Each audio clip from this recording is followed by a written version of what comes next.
अभी कल में आंशिक सुधार है, स्थिति जैसे की तैसे, आंशिक ऐसे है कि वहाँ पे हमारे अभी ठीक है, पर्याप्त सिलेंडर है, यहाँ लगे हुए हैं। अभी इमीडिएट कोई भी सिलेंडर खत्म होता है तो हमारे पास व्यवस्था अभी नहीं है। सर कितने सिलेंडरों की डिमांड? पर डे हमें 90 सिलेंडर चाहिए रहते हैं, आ 30 रहे हैं। सर 60 सिलेंडर रोज का मांग है। ऑक्सीजन की कमी से मौत भी हुई है अस्पताल में? जी बिल्कुल हुई है। कितनी मौतें हुई हैं कल से आज तक में? कल सुबह एक, दोपहर में 4, 5 मौतें कल वहाँ हुई हैं और एक यहाँ हुई है। 6 मौतें हुए हैं 2 दिन में। ऑक्सीजन की कमी से? हाँ, और ये अमूमन हर निजी नर्सिंग होम में होगा, आप हर जगह पता कर लीजिए। शासन प्रशासन के भय से खुल के कोई बोलना नहीं चाह रहा है, मगर स्थिति ये कह रहे हैं कि हम उपलब्ध करा रहे हैं। तो पिछले 7 दिन में कहीं कोई गैस सिलेंडर हमारे यहाँ नहीं आया, ना डीलर आया। हमारी गाड़ी, पहले ये था कोविड के पहले कि ऑक्सीजन सप्लायर यहाँ गाड़ी लाता था और यहीं अपने भरे सिलेंडर रखता था, खाली ले जाता था।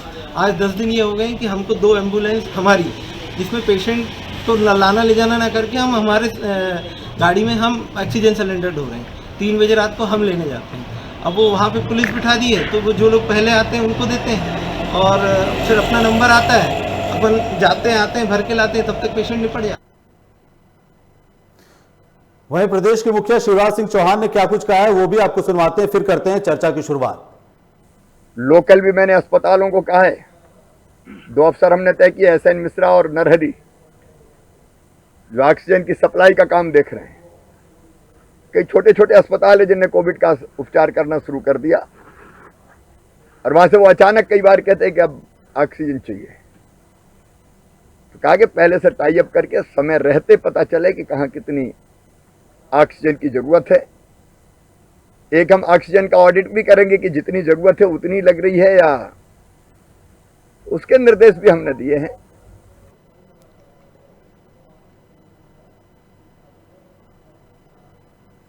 तो वहीं एमपी में ऑक्सीजन की कमी से लोगों की मौतें हो रही हैं। इस पर ज्यादा चर्चा करने के लिए, बहस करने के लिए हमारे साथ आज जुड़ रहे हैं, हमारे साथ बीजेपी से जुड़ रहे हैं गुलरेज शेख जी, कांग्रेस से जुड़ रहे हैं फिरोज सिद्दीकी जी और राजेश चौधरी जी, वरिष्ठ पत्रकार है। गुलरेज जी आपका बहुत बहुत स्वागत है, फिरोज सिद्दीकी जी आपका भी बहुत स्वागत है और राजेश जौहरी जी आपका भी बहुत बहुत स्वागत है लोकमंच न्यूज में। तो गुलरेज जी, सबसे पहला सवाल हम आपसे ही लेना चाहेंगे कि कोरोना काल में बिस्तरों की व्यवस्था करते करते सरकार का ध्यान कहीं ऑक्सीजन से हट तो नहीं गया है? देखिए सर, मैं एक प्रोफेशनल डॉक्टर भी हूँ, दोनों एतबार से बात करूंगा, मध्य प्रदेश भाजपा के प्रवक्ता के रूप में भी, क्वालिफाइड डॉक्टर के रूप में भी। ये बात बिल्कुल सच कह रहे हैं आप कि समस्याएं हैं और ऑक्सीजन की भी रिक्वायरमेंट है। आप ये देखिए कि इतने बड़े व्यापक स्तर पर यदि महामारी चलेगी पूरे हिंदुस्तान में, पूरे विश्व भर में, तो समस्याएं तो आनी है। और कुछ जो समस्याएं दिख रही है उसका एक कारण जो लगता है कि जो डबल म्यूटेशन वाली स्ट्रेन की आवक हुई है, शायद उसके कारण ये समस्या बढ़ी है। रैपिडली आप देखिए पिछले 10 दिनों में जिस बड़े स्तर पर केसेस का इन्फ्लक्स शुरू हुआ है, उसकी वजह से कहीं ना कहीं ये सारी समस्याओं ने जन्म लिया है। दूसरी बात, जहां तक शासन प्रशासन और सरकार की बात है, सरकार अपनी तरफ से कर रही है कि वो बात नहीं कर रहा है ये बात, क्योंकि मेरी तो कलेक्टरों से रोज बात हो रही है। और सरकार के स्तर पर हमने अभी तक 8 एयर कंसंट्रेटर यूनिट लगाई है, जिसमें से उज्जैन, शिवपुरी, खंडवा, सिवनी में काम पूरा हो चुका है, जहां से ऑक्सीजन मिलने लगी है। मंदसौर, रतलाम, मुरैना, जबलपुर में काम चालू है। और कल तक की यदि मैं बात करूं तो 280 मेट्रिक टन ऑक्सीजन हमने उपलब्ध कराई थी। आज इसकी और स्थिति बढ़ी ही सही, कम नहीं हो रही है। लेकिन जो मास इन्फ्लक्स पेशेंट्स का है, और मुझे लगता है एज अ मेडिकल प्रोफेशनल, मुझे लगता है कि ये नई स्ट्रेन है कि पिछली बार की स्ट्रेन से ज्यादा घातक है, जिसके कारण बहुत बड़े व्यापक रूप में पेशेंट्स का इन्फ्लक्स हो रहा है। तो यह इस वजह से जो मेडिकल स्ट्रक्चर है, जो ऑक्सीजन की सप्लाई है, आप देखिए कि रेमडेसिविर इंजेक्शन की भी पूरे हिंदुस्तान में कमी क्यों आ रही है? कमी इसलिए आ रही है क्योंकि इतनी जल्दी 10 दिन के अंदर, 12 दिन के अंदर इतने पेशेंट्स का बल्क आएगा, कोई एक्सपेक्ट नहीं कर सकता दुनिया में कहीं पर भी। आपने देखा होगा ग्रेट ब्रिटेन में जब सेकेंड वेव आई थी, तब वहां की भी यही स्थिति बनी थी कि जो स्ट्रक्चर था वह एक तरह से फूलने लगा था, हाथ पैर फूलने लगे थे, सांस फूलने लगी थी, जो हेल्थ स्ट्रक्चर था। और यहाँ पर भी वही हो रहा है, क्योंकि कोई भी स्ट्रक्चर दुनिया का हो, वो 100% ऐसा तो कोई नहीं होता ना देश कि आप सपोज करो कि कोई भी शहर है, उस पर 1000, उदाहरण दे रहा हूँ, 1000 बेड पे तो आप ये नहीं सोचते कि एक दिन में 25,000 पेशेंट आ जाएंगे, 10,000 पेशेंट आ जाएंगे, उदाहरण के लिए बोल रहा हूँ। लेकिन यदि ऐसी स्थिति एकाएक बनती है, पूरी दुनिया में बनती है, तो फिर हेल्थ स्ट्रक्चर का क्या होगा, वही स्थिति है। इसीलिए लोगों से कहा जा रहा है कि आप जो है सामाजिक दूरी, सोशल डिस्टेंसिंग बनाकर रखें, मास्क का उपयोग करें, क्योंकि कम से कम स्ट्रेन आए स्वास्थ्य सेवाओं के ऊपर। लेकिन जहाँ तक सरकार का विषय है, आज ही 200 हमारे पास इंजेक्शन के कार्टन आए हैं रेमडेसिविर के, लगभग 10,000 जी सवाल तो हमारा आपसे यही है ना कि कोरोना की व्यवस्थाओं में जब सरकार जुट जाती है, प्रशासनिक अमला आपका जुट जाता है, स्वास्थ्य विभाग कोरोना को लेकर के प्रदेश में तमाम तरह के एहतियात बरते जा रहे हैं, लेकिन जब अगर ऑक्सीजन की कमी की वजह से जब मौतें होती हैं तो कहीं ना कहीं स्वास्थ्य विभाग पर सवाल खड़े होना तो लाजमी है ना। जो मौतें हुई हैं उनका जिम्मेदार फिर कौन है?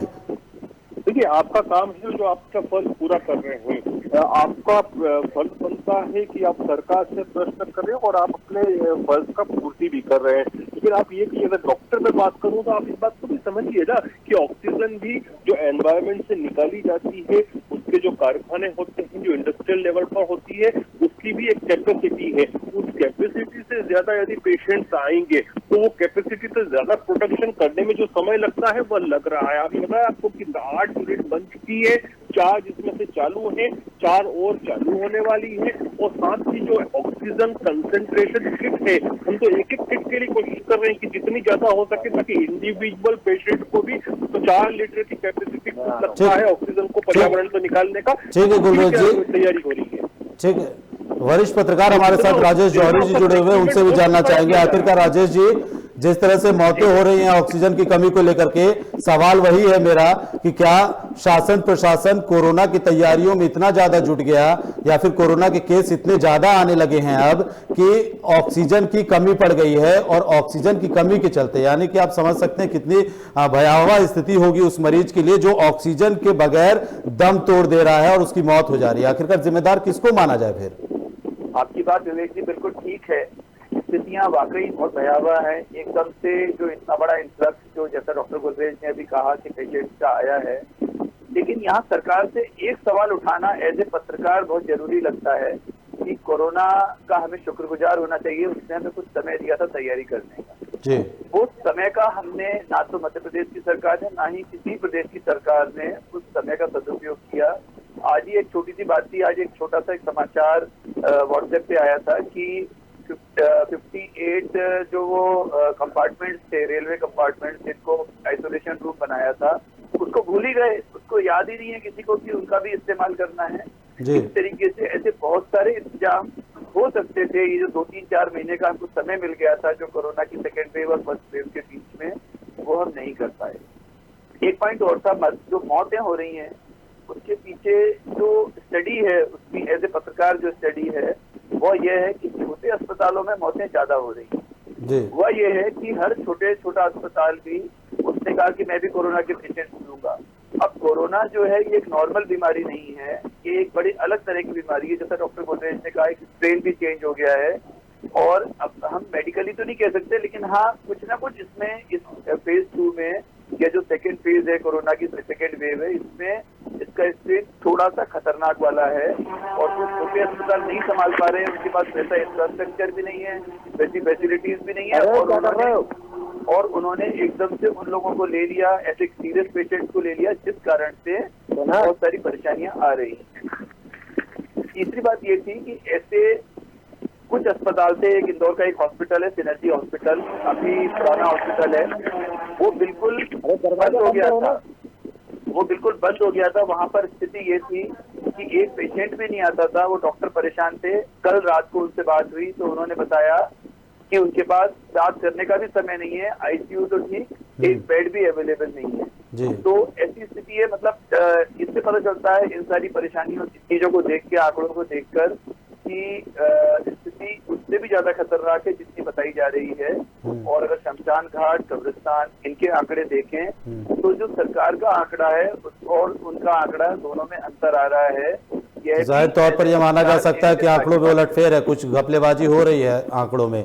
बने रहिए आप भी हमारे साथ। हमारे साथ कांग्रेस से फिरोज सिद्दीकी जी जुड़े हुए हैं, उनका भी रुख जानना चाहेंगे कि आखिरकार वो किस तरह से देखते हैं ऑक्सीजन की कमी की वजह से मौतें हो रही हैं। गांधी प्रतिमा के सामने जीतू पटवारी, पीसी शर्मा धरने पर बैठ जा रहे हैं ऑक्सीजन का सिलेंडर लेकर के। वहीं इंदौर में भी रेमडेसिविर इंजेक्शन को लेकर के इनके विधायक शुक्ला जी लगातार प्रशासनिक अमलों पर, स्वास्थ्य विभाग की सेवाओं पर, दुकानों पर जाकर के कभी कलेक्टर को चेक दे रहे हैं। किस तरह से देख रहे हैं आप इसको? देखिए, असल बात यह है कि रेमडेसिविर इंजेक्शन हो या ऑक्सीजन हो, बहुत भारी किल्लत है। जब पिछली बार मुख्यमंत्री जी ने कहा था कि बाबई में हम प्लांट लगा रहे हैं नेक्स्ट कंपनी का और ये फरवरी में बनके तैयार हो जाएगा, जब पता किया गया तो हुआ ये कि सरकार ने बजट ही नहीं दिया था AKBN को कि है ना ये समय से तैयार हो जाए। जितना बजट आया था वहाँ बाउंड्री वॉल बन गई और अभी गड्ढे खुद रहे हैं। सरकार ने उस तरफ तैयारी नहीं की। रेमडेसिविर का सवाल है तो रेमडेसिविर की खुद कमलनाथ जी की कई कंपनियों से बात हुई, उन्होंने कहा कि हमको पहले से ऑर्डर ही नहीं दिया मध्य प्रदेश सरकार ने, तो हमको जब ऑर्डर नहीं दिया तो हमारे पास जो लॉट जिसके ऑर्डर थे वो हमने ऑर्डर दे दिए। और रेमडेसिविर का 127 देशों में हमने एक्सपोर्ट उसका जो है जारी रखा, उसका एक्सपोर्ट नहीं रोका। उसका नतीजा भी यही हुआ। वैक्सीन का भी यही हाल हुआ कि हमने उसको दूसरे देशों में एक्सपोर्ट कर दिया, उसको रोक के नहीं रखा।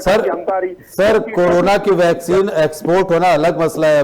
अभी ऑक्सीजन की वजह से जो है मौतें हो रही हैं, इसको किस तरह से आप देख रहे हैं? कहां पर चूक हो गई शासन प्रशासन की व्यवस्थाओं में? स्वास्थ्य विभाग कहां चूक गया? अभी तो महाराष्ट्र ऑक्सीजन दे रहा है, लेकिन अभी जब उनके यहाँ स्थितियां बहुत धीरे धीरे खराब होती जा रही हैं और जब उनका स्टेट जो है या दूसरे जो राज्य हैं महाराष्ट्र के अलावा वो अपना ऑक्सीजन देना बंद रोक लगाएंगे और अपने राज्य की आपूर्ति करेंगे, तब स्थितियों की क्या भयावता होगी ये बात समझ में आएगी। जितनी बात गुलरेज जी कह रहे हैं और जितनी बातें अभी आपने जिन PRO की बाइट सुनाई उनकी बात में और गुलरेज जी की बात में तो जमीन आसमान का फर्क है। अगर इतनी सप्लाई हो रही है तो फिर वो जो हॉस्पिटल्स ऐसा क्यों कह रहे हैं? मेरे पास ही एक हॉस्पिटल का नोट है, मैं आपको दिखा दूंगा। किसी पत्रकार ने अभी अपने सोशल मीडिया अकाउंट पे डाला है कि वहाँ होशंगाबाद के हॉस्पिटल लिख के लेटर पैड पे मरीजों को दे रहे हैं कि हमारे पास इतने घंटे की ऑक्सीजन है, आप अपने मरीज का कोई दूसरा इलाज दूसरा अस्पताल में देख लीजिए, वरना हमारी कोई जिम्मेदारी नहीं है अगर इनकी ये हताहत हो जाते हैं। अब ये स्थिति जब प्रदेश में बनी हुई है, सरकार ने एक बेड नहीं बढ़ाया, एक कोविड केयर यूनिट नहीं बढ़ाई। मुझे बता दें गुलरेज भाई कि इन्होंने कौन सी नई कोविड केयर यूनिट बनाई है इंदौर में और जहां पेशेंट जाने लगे? क्या हम रायपुर की तर्ज पे एक हमारे यहाँ की जो इंडोर स्टेडियम है, भोपाल की जेल है जो खाली पड़ी हुई है कई सालों से, जहाँ काउंटिंग के समय हम इस्तेमाल करते हैं वोटों की काउंटिंग के, क्या हम इनको नहीं बना सकते थे कोविड केयर? 10-12 दिन से कांग्रेस ये बेडों की स्थिति लगातार बेड की मुश्किलात बनी हुई है, लेकिन अभी तक कोई भी यूनिट नहीं चालू हुई नहीं। अब कह रहे हैं कि आज बात हो रही है कि रेड क्रॉस को बनाया जाएगा, एक नर्मदा हॉस्पिटल को बनाया जाएगा, एम्स को बनाया जाएगा, लेकिन अभी तक तो ऐसा कोई मैसेजेस आए नहीं है सरकार के। जब बीजेपी, जब गुलरेज जी की पार्टी इन चीजों पर मंथन कर रही है और जब फैसले हो रहे हैं तो वैसा वो आप तक पहुंचा रहे हैं, हम तक पहुंचाने की कोशिश कर रहे हैं। गुलरेज जी कैसे माना जाए? जवाब देंगे आप फिरोज जी के सवालों का? देखिए, विपक्ष को भी हर चीज में राजनीति नहीं करनी चाहिए। थोड़ा सा इन्होंने भी पूछा कि अपने दीजिए। आज ही राधा स्वामी सत्संग विहार के सहयोग से हमने 500 बेड कोविड केयर सेंटर आज ही बनाया गया है। अभी भोपाल में जो प्रशासनिक अधिकारी है उस पर 150 बेड पता लगाया रहा है केवल कोविड के लिए, तो काम लगातार किया जा रहा है। ये एक बाबई की यूनिट की बात कर रहे हैं, लेकिन जो 4 अभी रिसेंटली चालू हुई है ऑक्सीजन की यूनिट उसके विषय में बात नहीं कर रहे। जो 4 और होने वाली कंसंट्रेशन यूनिट चालू उसके विषय में चर्चा नहीं कर रहे। जहाँ तक देखिए अभी राजेश जोहरी जी ने भी एक बात पूछी थी, उनका वाजिब प्रश्न था कि हमको जो 4 महीने का गैप मिला उसमें हम लोगों ने क्यों नहीं सोचा कि सेकेंड वेव आएगी। देखिए साइंटिफिकली बात करें तो आप देखिए ग्रेट ब्रिटेन में आई, फ्रांस में आई, लेकिन ऑस्ट्रिया में, रशिया में उतनी जबरदस्ती नहीं आई। वही ये अपने यहाँ पे आसपास के देशों की बात करें तो थाईलैंड में नहीं आई है अभी, लेकिन पाकिस्तान में आ चुकी है, वहाँ न्यूजीलैंड, ऑस्ट्रेलिया में नहीं आई है। तो कोई नहीं जानता कि किस प्रकार का म्यूटेशन किस जगह आएगा। आप देखिए ब्राजील में जो म्यूटेशन आया वो सबसे खतरनाक था जो अभी तक हमारे यहाँ नहीं है, लेकिन हमारे यहाँ जो डबल म्यूटेशन है वो एक अलग प्रकार का दिख रहा है। तो आप ये बातें कर रहे हैं, हमसे कोई सेंस नहीं निकलता कि 4 महीने में क्या हुआ। उस समय हम रेमडेसिविर का इंजेक्शन क्यों, रेमडेसिविर का जो एपीआई था वह क्यों एक्सपोर्ट करने से आपको रोक दिया है, क्योंकि कोई नहीं जानता कि किस प्रकार का संक्रमण आएगा। इसलिए आपको दूसरी कंट्रीज को उस समय तो देना होगा जब आपकी स्थिति अच्छी है। आज आप देखिए कि हमारा इतना दुनिया का 60% हमारा वैक्सीन का प्रोटेक्शन हम करते हैं, लेकिन अब हमने रशिया को ऑर्डर दिया है कि वह स्पुतनिक 5 का जो वैक्सीन है वह हमको भेजे। हम जॉनसन एंड जॉनसन से मंगवाने का सोच रहे हैं। मंजूरी भी मिल गई है स्पुतनिक वैक्सीन को, भारत में तो मंजूरी भी मिल गई ना, को देना भी है। WHO ने पहले ही 4 महीने पहले चेता दिया था। लेकिन कांग्रेस का सवाल तो यही है ना कि हमारे देश में जब वैक्सीन, छत्तीसगढ़ का ही बता रहे हैं, गुलरेज जी कांग्रेस का सवाल तो यही है ना, मुख्यमंत्री पूरा के पूरा आसाम चुनाव वहाँ पे बैठे रहे, अब जाके जब चुनाव खत्म हुआ तब छत्तीसगढ़ को देख रहे, जबकि सबसे ज्यादा केसेस रैपिडली जो डबल म्यूटेशन के बढ़े वो छत्तीसगढ़ में बढ़े। सवाल ये है कि नेशनल प्रॉब्लम है भाई, केंद्र सरकार जहाँ है, आप जीएसटी के का पैसा दे रहे हैं क्या राज्यों को? केयर फंड में कितना पैसा आपने लोगों के लिए निकाला ये दिखा दीजिए मुझे। आप ये बताइए कि केंद्र सरकार क्या राज्यों की मदद कर रही है आपके पास कोई आंकड़ा? एक भी आंकड़ा नहीं है आपके पास, और आप राजनीति कर रहे हैं, फिर कहते हैं हम लोग राजनीति करते हैं। आप शरद पवार ने अभी 4 दिन पहले जो लाइव किया था फेसबुक पर, उसमें क्या कहा था कि केंद्र सरकार पूरा समर्थन कर रही है। बोल दो कि शरद पवार झूठा आदमी है। अरे भाई आपके पास आंकड़ा है क्या? मैं तो ये पूछ रहा हूँ कि पीएम केयर्स फंड का कितना पैसा मध्य प्रदेश सरकार को दिया, वो महाराष्ट्र को दिया होगा, वो महाराष्ट्र जाने। आप तो मध्य प्रदेश का तो बता दीजिए। राजनीति करने की कोशिश कर रहे हैं, बोल दो कि शरद पवार। अरे मैं कहाँ राजनीति कर रहा हूँ, मैं तो पूछ रहा हूँ आपसे। भाई लोगों को अब चलते हो गए कांग्रेस को बोलते बोलते, अब आप न बैठ की आपूर्ति पूरी कर पा रहे हैं, ना ऑक्सीजन की कर पा रहे हैं, ना आप इंजेक्शन कर पा रहे हैं, तो हम बोलेंगे नहीं आपसे। ठीक है आप गुलरेज जी, बिल्कुल राजेश जौहरी जी आपके पास आना चाहेंगे। राजेश जौहरी जी, अगर भारत दूसरे देशों को वैक्सीन सप्लाई नहीं करता, अगर भारत दूसरे देशों को वैक्सीन सप्लाई नहीं करता तो क्या रूस से वैक्सीन मंगाने की जरूरत पड़ती, या फिर भारत की वैक्सीन से ज्यादा कारगर रूस की वैक्सीन है? क्योंकि भारत में कई ऐसे केस भी सामने आए हैं कि जब दोहरी डोज यानी कि दोनों डोज जो है लेने के बाद भी डॉक्टर्स जो है कोरोना संक्रमित हो रहे हैं। नहीं, इसमें जो जहां तक स्पुतनिक का सवाल है या जॉनसन का सवाल है या फाइजर का सवाल है, तो जब अगर WHO की रिपोर्ट को अगर हम लोग देखते हैं तो हमारी वैक्सीन जो है कहीं भी उससे कमतर नहीं पड़ती है। एक बात। जहाँ तक एक्सपोर्ट की बात है, जैसा डॉक्टर गुलरेज ने कहा और सिद्दीकी जी कह रहे हैं, ये राजनीति तो एक अलग बात है, लेकिन हाँ इस समय हमको एक्सपोर्ट से बचना था क्योंकि सबको मालूम था कि सेकेंड फेज आएगा, पहली बात। दूसरा ये है कि चाहे राधा स्वामी सत्संग वाला जो है अभी उसको किया है तो गुलरेज जी 500 बेड का बोल रहे हैं, लेकिन दरअसल उसमें 2000 बेड की कैपेसिटी बनाई जा रही है बिल्कुल में जो बन रहा है। और इस तरह से ऐसे सीआरपीएफ ने इतने अच्छे कैंप बनाए थे जो दिल्ली में बनाए थे, उस तरह के इंतजाम इंदौर में, भोपाल में, सब जगह हो सकते हैं। और ये कोई बहुत सरकार के लेवल पे मुश्किल काम नहीं है। जैसे पी नरहरि जी को इन्होंने सरकार ने जिम्मेदारी दी है and he is a competent officer, और इसलिए जबरदस्त है अगर उनको फ्री हैंड दे दिया जाए तो ना ऑक्सीजन की सप्लाई की कहीं परेशानी रहेगी और ना ही किसी तरह का कोविड की जो एकदम से किल्लत हो रही है, एकदम से एक डर का माहौल हो गया है, दहशत का माहौल हो गया है। जैसे ही हमारे मोहल्ले में किसी के मोहल्ले में किसी की डेथ होती है तो पूरे घर वाले घबरा जाते हैं। तो वो डर से सरकार की जिम्मेदारी है कि एक नागरिकों को अपने उस डर के माहौल से बाहर निकाले, उनका जो मॉरल डाउन जा रहा है उसको हाई करे, और यही इस समय सरकार की मेन जिम्मेदारी होनी चाहिए। और विपक्ष को भी उसी तरह की एक पॉजिटिविटी का साथ देना चाहिए, ना कि इस समय लड़ने का समय नहीं है। पहले ही लोग परेशान हैं और जैसे डॉक्टर गुलरेज और सिद्दीकी जी लड़ रहे हैं, इससे दर्शकों का मॉरल और डाउन ही होगा, ऊपर नहीं जाएगा। हमारी कोशिश ये होनी चाहिए कि हम समाधान तक पहुंचने की कोशिश करें। गुलरेज जी कहना चाह रहे हैं, आप कुछ कहिए, अपनी बात रखिए, फिर फिरोज जी आपके पास आते हैं। राजेश जी ने बिल्कुल सही कहा कि जो राधा स्वामी व्यास का जो उनकी जो कैपेसिटी है वो 2000 बेड की है और अभी 500 हुए हैं, उसको एक्सटेंड कर तो शिवराज जी ने इसमें भी कहा है कि उसको 2000 की कैपेसिटी पर ले जाना है और इस जगह। और जहाँ का एक बात ये भी बिल्कुल सच है कि विपक्ष को और सत्ता पक्ष को दोनों को साथ मिलकर काम करना चाहिए। और जहाँ तक वैक्सीनेशन की बात है, देखिए अब थोड़ा सा मैं ब्रॉड स्पेक्ट्रम पे बात करता हूँ, कैनवास बड़ा करके।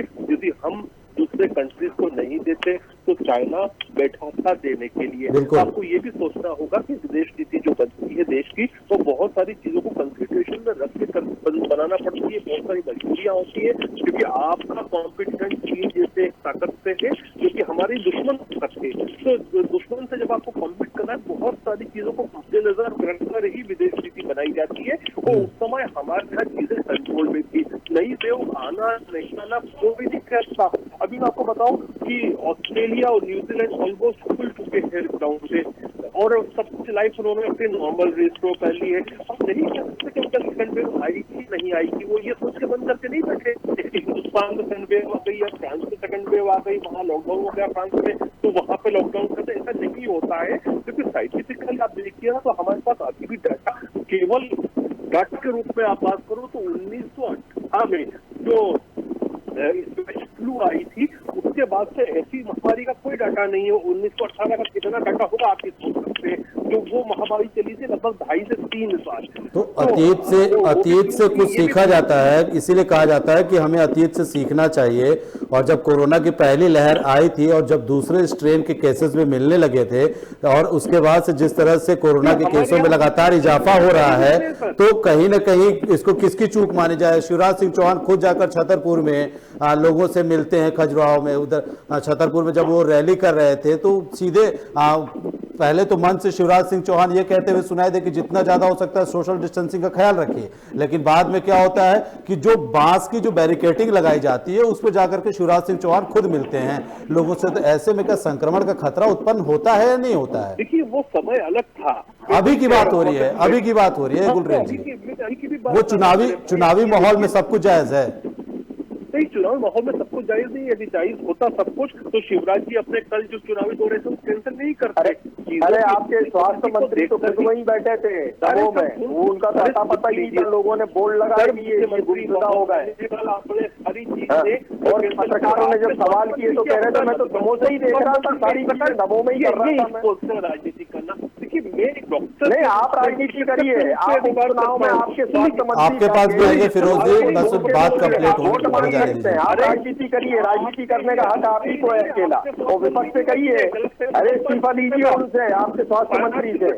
ठीक है फिरोज जी, गुलरेज जी में बैठ के बिंदुवार एक ठीक है गुलरेज जी, उन्हें काम करना चाहिए। गुलरेज जी, फिरोज जी बीच में एक करके बातें रखते हैं अपनी। देखिए कोई फोन ही नहीं उठाता, म्यूजिक बजता रहता है, फोन में उनको बताया कि ऑक्सीजन की क्या हालात है, उनको खुद ही नहीं पता था कि क्या स्थिति है। मुझे अपनी जनता का ध्यान रखना कि सभी आई है चीजों में, चाहे ऑक्सीजन हो, वेंटिलेटर, सबका प्रोक्यूरमेंट करना है, इसलिए शिवराज ने सारे प्रोग्राम्स कैंसिल किए। और आप देखिए 24/7 लगे हुए हैं, उसके ऊपर भी यदि विपक्ष राजनीति करता है तो राजनीति नहीं करें हम।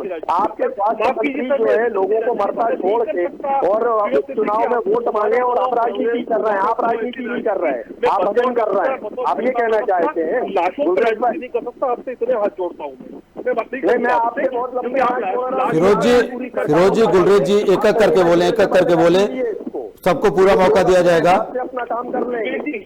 आपसे बात कर रहा हूँ पे जो व्यक्ति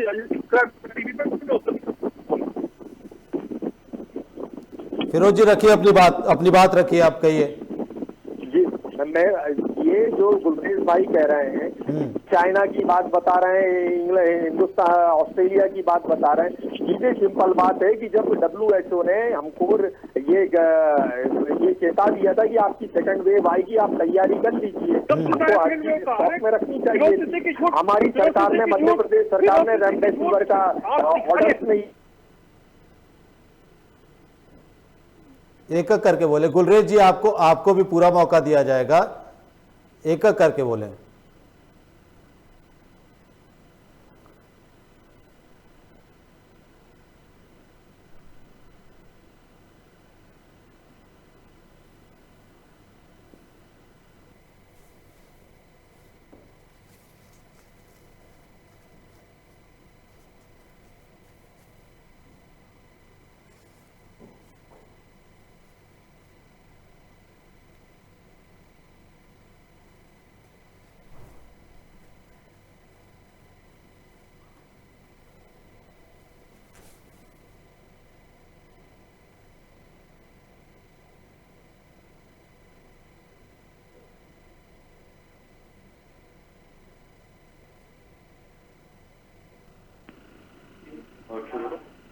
और आज क्या हुआ, दोबारा आ गया, आया नहीं आया कोविड हमारे देश में, और 15 दिन बाद आपको लॉकडाउन करना पड़ा।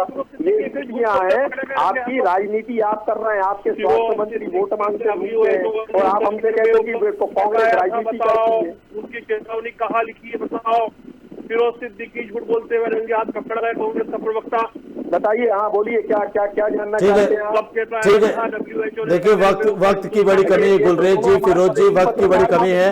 मैं फाइनल कमेंट आपसे लेना चाहूंगा कि आखिरकार जो ऑक्सीजन से मौतें हो रही हैं और कोरोना को लेकर के, गुलरेज जी सवाल सुन लें, गुलरेज जी सवाल सुन लें। आप ब्रेकिंग न्यूज चलाएं, कांग्रेस का प्रवक्ता नेशनल टीवी पर झूठ बोलते हुए रंगे हाथों पकड़ा गया। झूठ बोल रहे हो आप डॉक्टर। अरे वो गुलरेज जी मना नहीं कर रहे हैं मेरी बात, तो वो खुद ही नहीं काट रहे हैं कि मैं गलत बात कह रहा हूँ। गुलरेज जी आप ये बताइए मुझको, अरे आप मुझसे मत पूछिए, आप मेरे से मत पूछिए, आप तो इन बातों का जवाब दीजिए कि गुलरेज जी, गुलरेज जी, फिरोज जी, गुलरेज जी, और सरकार ने किस बिना पर ये कहा कि रेमडेसिविर इज नॉट ये कोविड के काम का इंजेक्शन नहीं है? आपकी सरकार ने कहा ना ये बात, फिर आप क्यों बुला रहे हैं रेमडेसिविर? फिरोज जी, फिरोज जी,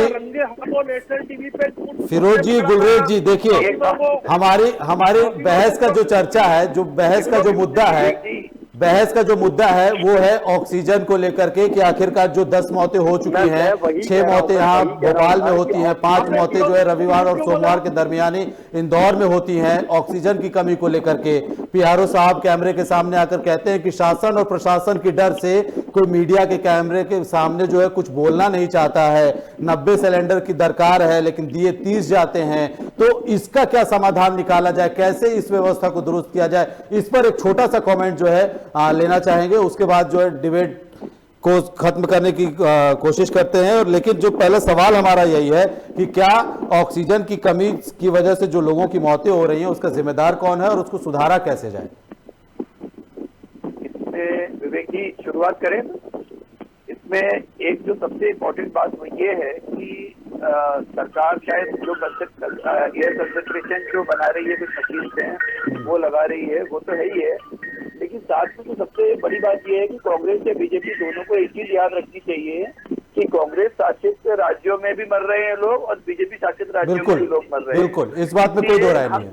इसलिए हम मध्य प्रदेश में बैठ के महाराष्ट्र की बात न करें या महाराष्ट्र में बैठ के मध्य प्रदेश की बात नहीं करें, ये बिल्कुल सही नहीं है। और इन लोगों को, दोनों पार्टियों को इस विचारधारा से ऊपर आना पड़ेगा, तभी हम इस तरह की महामारी से निपट सकते हैं। जी ठीक है, गुलरेज जी आप अपनी बात रखिए, कैसे निपटा जाए कोरोना महामारी से, और जो ऑक्सीजन की कमी की वजह से जो मौतें हो रही है उस व्यवस्था को कैसे दुरुस्त करेंगे, कैसे जिन लोगों की जान जा रही है उसकी भरपाई कैसे होगी? बिल्कुल चुनौती है और बड़ी चुनौती है, और हमारी खुद की सांसें फूल रही है। जब ऑक्सीजन की कमी होती है तो हमारी सांस रुकना पहले शुरू होती है, अस्पतालों से पहले सरकार की सांसें रुकती है, और इसीलिए सरकार पूरी तरह से लगी हुई है। चाहे मुख्यमंत्री महोदय लगे हों, चाहे नरहरी जी को लगाया हो, ऐसे कई अधिकारियों को लगा रखा है। मुख्यमंत्री रोज दिन में हर जिले के जिला दंडाधिकारी कलेक्टर से संपर्क है कि आज क्या स्थिति हुई है, आज ऑक्सीजन के कितना आया है, आज पेशेंट की रिकवरी कितनी है, बेड का एक्सपेंशन कितना किया है।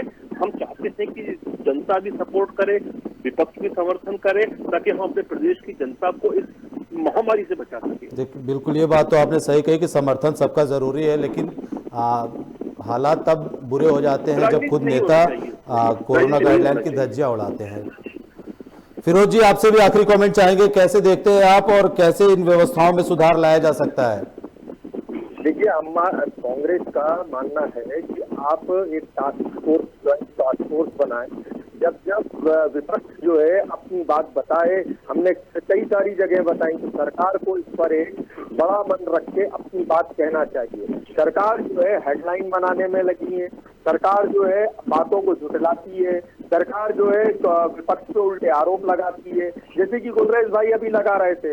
हमने तो कहीं राजनीति नहीं की, हमने कहीं आप इन चीजों को दूर करके गुलरेज भाई जो है आंकड़े दे रहे हैं, अपनी बात रख लें, यहाँ मिल रही। हम कह रहे हैं सब मिल रहा है, लेकिन क्यों फिर मौतें हो रही है? क्यों ये पूरा मीडिया जो है इस समय भूमिका में है कि अपनी बात लोग सरकार तक पहुंचा रहा है? तो आपको इस मामले में काम करने की आवश्यकता है। हमें जरूरत है कि हम इस मामले में काम करें, और मीडिया जो जरूरत है विपक्षी तौर से मिल सकती है, विपक्ष भी देगा, और इसके जो लोगों की तरफ से मदद मिल सकती है लोग भी देंगे, समाज सेवी संगठन भी देंगे, लेकिन सरकार को मन बड़ा रख के आगे आना पड़ेगा। अब जो ऑक्सीजन की दिक्कत है, अब ये ऑक्सीजन एकदम से तो तैयार नहीं हो सकती, लेकिन इसका क्या एक वे आउट निकाला जाए वो सरकार को करना पड़ेगा। लेकिन ये तय है कि दवाइयों की, सुविधाओं की, ऑक्सीजन की बहुत भारी किल्लत है मध्य प्रदेश में। बहुत जो हमारा हेल्थ इंफ्रास्ट्रक्चर है एक तरीके से चरमरा चुका है। हमको उस हेल्थ इंफ्रास्ट्रक्चर को सपोर्ट देने के लिए काम सरकार को करना ही होगा। और हम तो ये कहते हैं कि जो आपको विपक्ष से मदद चाहिए, सकारात्मक विपक्ष की भूमिका हम निभाने के लिए तैयार है। हमने कोई सरकार के ऊपर आरोप नहीं लगाए, लेकिन डॉक्टरों को ऐसे नहीं डांटे कि सरकार को उन बातों पर काम करना चाहते हैं कि पीसी शर्मा जैसे विधायकों से कहें कि डॉक्टरों को परेशान नहीं करे जो काम। ठीक है, वक्त की बड़ी कमी है गुलरेज जी, वक्त की बड़ी कमी है।